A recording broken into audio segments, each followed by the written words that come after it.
Chers amis internautes, bonjour. Je vous présente aujourd'hui le Zoom H6, qui est un enregistreur portable numérique de la marque Zoom.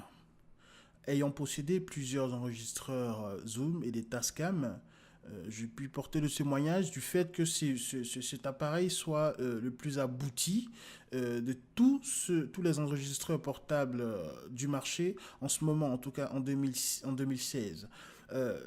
Plusieurs raisons me poussent à cette conclusion et ensemble nous allons voir pourquoi. C'est une construction très réussie, un très beau produit, un très beau recorder, et si vous avez fait le choix de l'acquérir, je vous félicite, ça a été un choix très intelligent.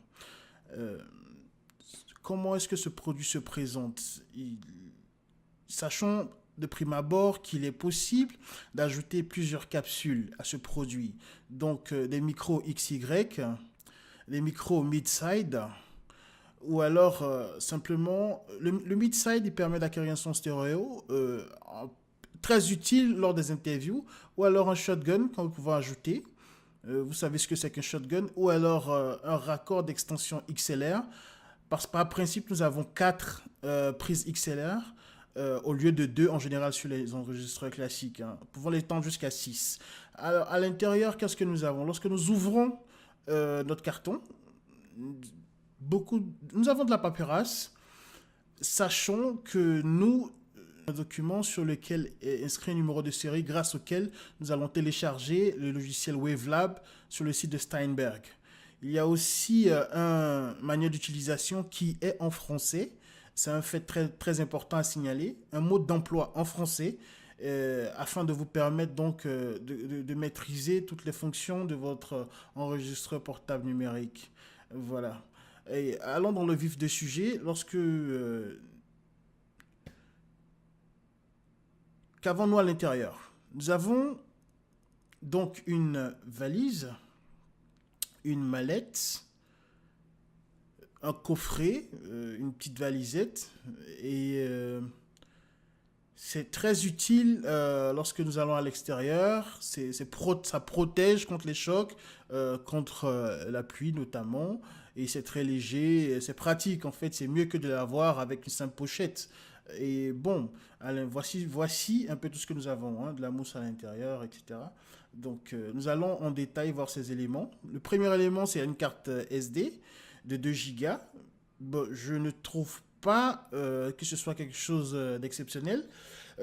C'est le petit bémol que j'ai, bon, pour lequel je me serais en faux. Et c'est quand même dommage parce que j'estime que nous avons investi une grande somme dans l'acquisition de cet appareil qui est de qualité. La marque Zoom aurait pu faire un effort pour nous fournir une carte SD de 16 Go. D'autant plus qu'aujourd'hui, ces cartes ne coûtent presque rien à la production. Hein. Donc, je pense que la marque Zoom aurait pu faire un effort. Hein. 2 Go, c'est vrai qu'on peut enregistrer beaucoup d'audio en Wave ou en MP3, mais bon, voilà quoi, pour ce que c'est comme appareil, voilà, je pense que, ben, c'est un détail. Alors, nous allons commencer par les capsules.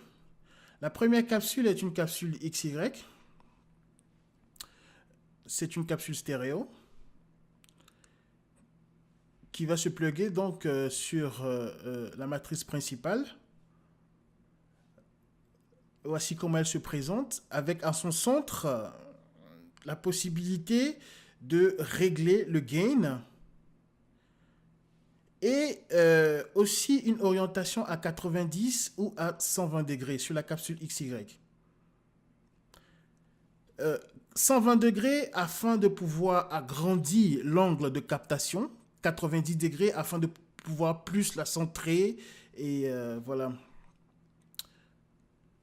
Un micro mid-side, c'est un micro, en fait c'est un micro qui inclut 3 micros. Il y a un microphone qui va aller prendre le son en face, vers l'interlocuteur, un microphone à gauche et à droite qui vont capter les sons d'ambiance de chaque côté. Et par la suite, vous pourrez donc harmoniser un peu la manière dont vous voulez obtenir votre rendu stéréo grâce à un plugin qui aussi nous est fourni en téléchargement. la technique du mid-side est une technique assez... bon, elle n'est pas récente, mais elle commence à faire des vagues. Et moi, je l'apprécie énormément en interview. Voilà. Les autres enregistreurs portables, signalons qu'ils avaient le défaut de ne pas permettre un réglage du gain aisé. Il fallait entrer dans le menu, il fallait toucher, il fallait tripoter et on faisait bouger l'image. C'était pas pratique, c'était pas intéressant. Avec le zoom, il y a une molette qui nous permet de régler le gain directement, accessible sur le microphone ou sur l'interface même. Et j'estime qu'à ce niveau-là, Zoom a fait un travail intéressant. Voilà, ils ont été visionnaires et c'est très très intelligent de leur part. Nous avons un câble USB. Ce câble USB sera utile pour effectuer des transferts donc de tous nos enregistrements vers un PC ou alors nous permettre d'utiliser donc notre Zoom H6 en tant que interface audio PC, c'est-à-dire une carte son à part entière. Hein. Et voilà, c'est très, très, très, encore une fois, c'est un grand point. Vous devez essayer cette fonction, c'est très intéressant parce que c'est la qualité de son, c'est un microphone avec une très grande qualité de son que vous rajoutez à votre ordinateur. Hein. Alors le zoom en lui-même, voici la bête, voici comment est-ce qu'elle se présente. C'est un bijou. C'est pas du tout lourd, il n'est pas énorme, il a l'air solide, il est malléable, intéressant, il est très beau. Une sensation au toucher rubby, comme s'il y a de la gomme. On sent que c'est du costaud, c'est pas un Tascam plastique ou. Je l'apprécie énormément. Il y a un 2 3 4 entrée pour XLR afin de brancher des microphones ou alors d'autres périphériques audio. Hein. Nous allons voir un peu en détail ce produit. Donc deux faces, voici ce que nous avons.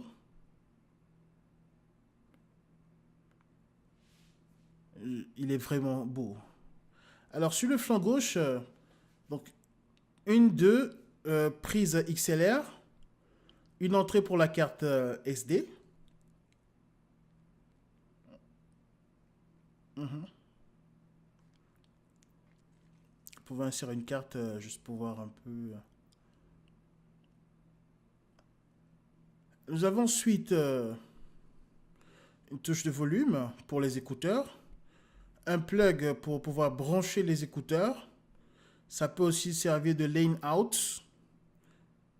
C'est une entrée jack 3.5. Donc un hold, c'est fait pour les écouteurs cette entrée. Hein. Et en dessous, il y a la vraie ligne out où le gain à la sortie, c'est-à-dire la puissance à la sortie, peut être aussi ajusté à l'intérieur même du firmware, du software, si on peut dire ici, de l'appareil. Et aussi une autre remote pour la télécommande et deux emplacements pour attacher des straps. Côté droit, une entrée DC 5 volts pour l'USB et l'électricité, au cas où on veut brancher. Ensuite, la touche menu et la molette de navigation. La molette de navigation qui permet d'aller en haut, en bas et entrer pour entrer dans les fonctions. Et en plus de cela, nous avons donc nos deux XLR droit. Donc, ça fera 4 XLR. Hein. Et bon, il y a des touches basiques. Hein. Donc, play, stop, pause, record. Voilà. Voilà donc votre produit. Nous allons donc rajouter une ou deux capsules juste pour voir comment est-ce qu'il se présente avec la capsule. C'est vraiment un produit solide. La construction a l'air très solide. C'est pas lourd, c'est beau. Il est formidable, tout simplement. Allez, mettons une capsule. Donc avec la capsule mid-side, voici ce que vous aurez en main. Vous pourrez le percher sur un tripod ou le tenir en main. Présentation avec la capsule XY. Position 90 degrés. À l'arrière, donc un slot pour batterie et comme je l'ai dit, la possibilité donc d'y rattacher sur un tripod ou de le faire, de l'accrocher au-dessus de votre DSLR. Voici donc votre zoom. lorsqu'on lui ajoute une bonnette anti-pop. Hein, c'est utile durant les interviews à l'extérieur. Et lorsque nous l'allumons, j'ai remarqué qu'il ne dure pas du tout pour l'allumage. Voilà, 2 secondes, même pas 2 secondes, et il est déjà allumé.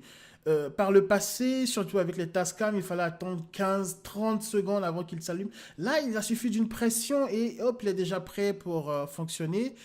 Euh, pour enregistrer, donc on choisira le track si on veut, c'est-à-dire la prise XLR qu'on veut, ou alors si on veut utiliser l'une des bonnettes, l'une des capsules, on appuiera sur LR et il n'y aura plus qu'à aller ajuster le gain que l'on veut, soit sur la capsule ou sur la matrice.